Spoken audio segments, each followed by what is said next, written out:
తప్పు చేసినోనికి అప్పు చేసినోనికి ముఖం చెల్లది అంటారు కదా.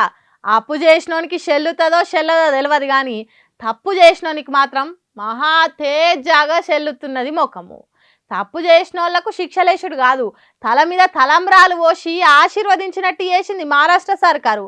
ఈ నడుమ అసెంబ్లీలోనే రమ్మీ ప్యాకెట్ ఆడుకుంటా అడ్డంగా దొరికిందని చెప్పుకున్నాం, యాదికున్నదా? అదేనులా మహారాష్ట్ర వ్యవసాయ మంత్రి మాణిక్రావు కోకాటే.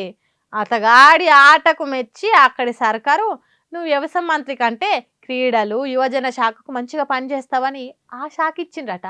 నిండు అసెంబ్లీలా ధైర్యంగా రమ్మి ఆట ఆడినావంటే నువ్వు ఎంత ధైర్యవంతునివో అర్థమవుతున్నది. నీలాంటి మంత్రి క్రీడా శాఖకుంటే ఒలింపిక్స్లో మన దేశానికి 100 కొద్ది పథకాలు వస్తాయి. అందుకే నువ్వు క్రీడల శాఖ చూసుకో అన్నట్టు చెప్పిండ్రట. వ్యవసాయ మంత్రి గుండి వ్యవసాయం మీద అసెంబ్లీలో చర్చ జరుగుతుంటే నువ్వు రమ్మి ఆడతావా అని మంత్రివర్గం నుంచి తీసేయాలి. కానీ క్రీడా శాఖకి తేడా అవసరం ఉన్నదని దాల్చిందట మహారాష్ట్ర సర్కారు. అందుకే ప్రమోషన్ ఇచ్చినట్టు చేసింది. ఎట్లాగో క్రీడల మంత్రివే కాబట్టి అసెంబ్లీలో రమ్మీ ఆడినా రబ్బీ ఆడినా పెద్ద ప్రాబ్లం ఏముండదు అన్నట్టు లైన్ క్లియర్ చేసిండ్రట. ఇంత మంచి నిర్ణయమో కదా. ఈ ముచ్చట మీద మహారాష్ట్ర ప్రతిపక్ష పార్టీలు మాణిక్రావును మంత్రివర్గంలో నుంచి మొత్తానికే తీసేయాలన్నట్టులో చేస్తున్నారట. పాపం ఆ ప్రతిపక్షాలకు కూడా తెలియదు కావచ్చు మాణిక్రావు ఎసోంటి మాణిక్యము.